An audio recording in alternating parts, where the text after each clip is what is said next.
Good afternoon, esteemed traders and investors. Today is Friday, November 21st. I present to your attention another market review for Forex. As always, I'm glad to be here with you today.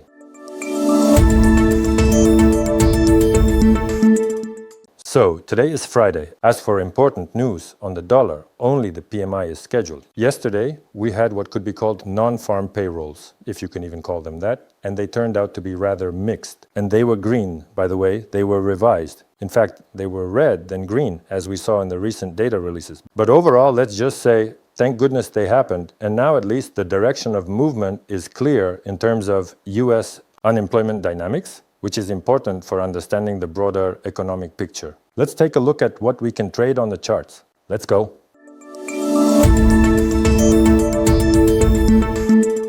So, yesterday, a lot of our trading ideas actually played out.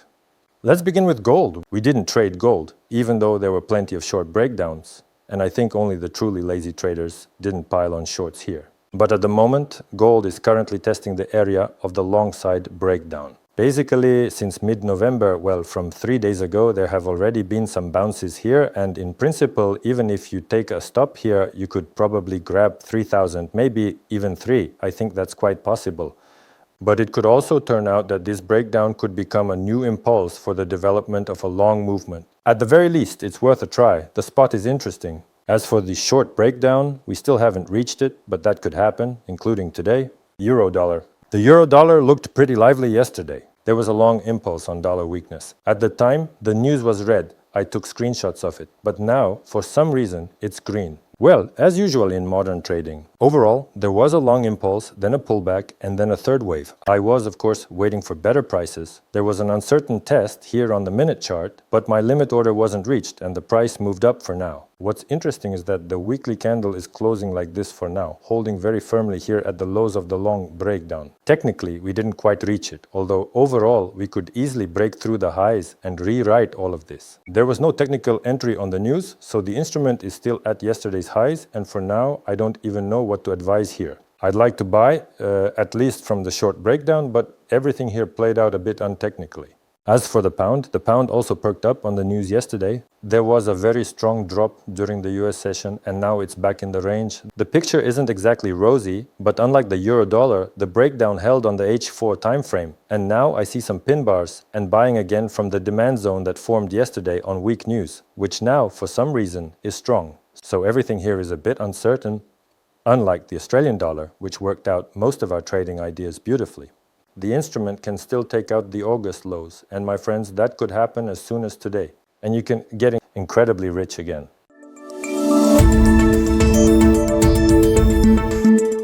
Looking for real trading advantages?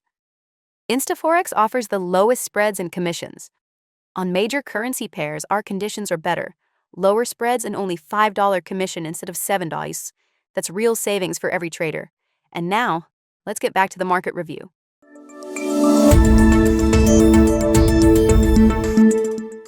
The US dollar to Canadian dollar is also rising. You can see the strong dynamics of the dollar. They didn't allow a breakout here. They're fighting at the highs, but for now, there's nothing particularly interesting for us here. Finally, the dollar-yen started to fall apart. I've been waiting for this moment. I was even a bit charged up from that small short breakdown at the highs yesterday, and the instrument is really moving.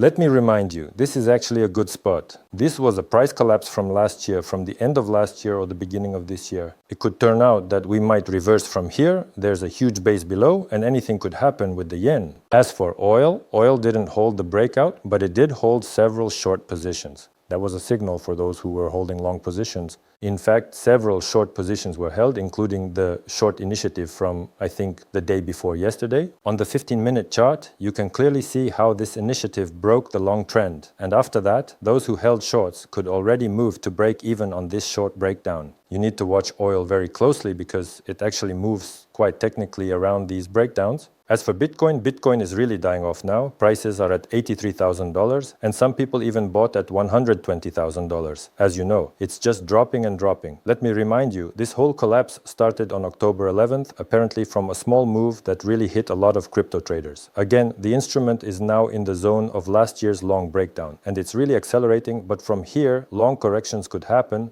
Why not? The next zones for taking long positions are much lower, around the 63 level, but for now, we're in the zone of the long breakdown from February, and the instrument could also grow from here. So these spots are not bad for looking for long positions, and you should be aware of that. Let's mark them here.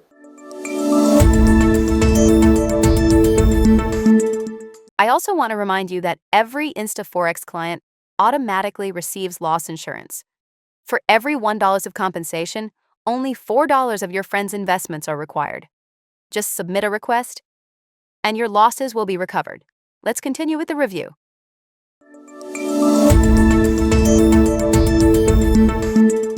As for the American stock market, it's also dying, just like Bitcoin. Everything is collapsing, just as I promised. All the platforms are down. A powerful impulse, and all of this is connected to the strengthening of the dollar, which isn't as clearly visible in the euro-dollar pair yet. But there are few reasons to buy right now, so let it at least drop to the mirror level of 6,000 on the S&P 500, and then, as they say, we'll see. The dollar-ruble instrument handled things pretty well, but it's correcting a bit after the non-farm payrolls from the short breakdown zones of early November. But overall, it could very well rewrite the August highs, and if the week closes like this, with a weekly engulfing pattern here, then my hyper plan for the instrument to rise to 0.92 to 0.355 is quite achievable. The Canadian franc is showing the same story. If you did not buy at the bottom, the chance to get in for a huge move up to 64 is right in front of you. Australian dollar. Canadian dollar is lagging in the range, pressing on the October lows, and will most likely break through them, but I am interested in higher prices for accumulating a grid of limit sell orders.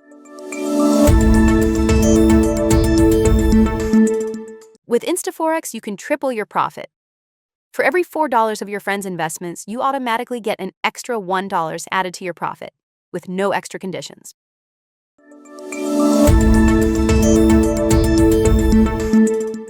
In New Zealand franc, things do not feel very good yet. If the yearly low is broken, then within the grid trading method, a grid of limit buy orders with a 500 step is set. The Australian-New Zealand pair has paused its growth, and as a reminder, those who were building shorts above the October 22nd level are already in profit. If you are building positions on the breakout of the 24th extreme, you have two options: either exit at break-even or hold your positions until a test of this mirror level from above. Euro-franc was bought back impressively. We have no trading ideas here. Everything worked out as we planned. Both the limit buy orders and the breakout sell orders played out fully. Euro. Australian dollar is standing in a range. I am interested in higher prices for building a grid of limit sell orders. Euro Canadian dollar, by the way, is bullish. A good pin bar in a long trend. An engulfing bar, by the way. You see, so the chances of a reversal are quite high. Either we work for an upward move, or after a breakout of the high, we set up a grid of limit sell orders. I think a 1,000-point step here will be enough.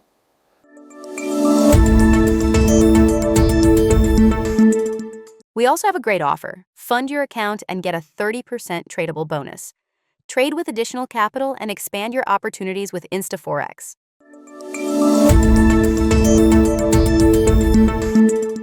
US dollar. Russian ruble is starting to decline. I remind you, there's a support area at 77 below, and we could very well break through it. Silver is crashing into the abyss, already technically testing the long trend break zone, but if you look closely, it's a bit lower. If you like to buy some silver at 48, this scenario could work out for you, with a stop just below the nearest low, this one, because if that gets broken, the trend here will already be broken. And British pound, yen, by the way, hasn't updated its high, which is not good. That's all. Trade with InstaForex, subscribe to the channel, and stay tuned for new reviews.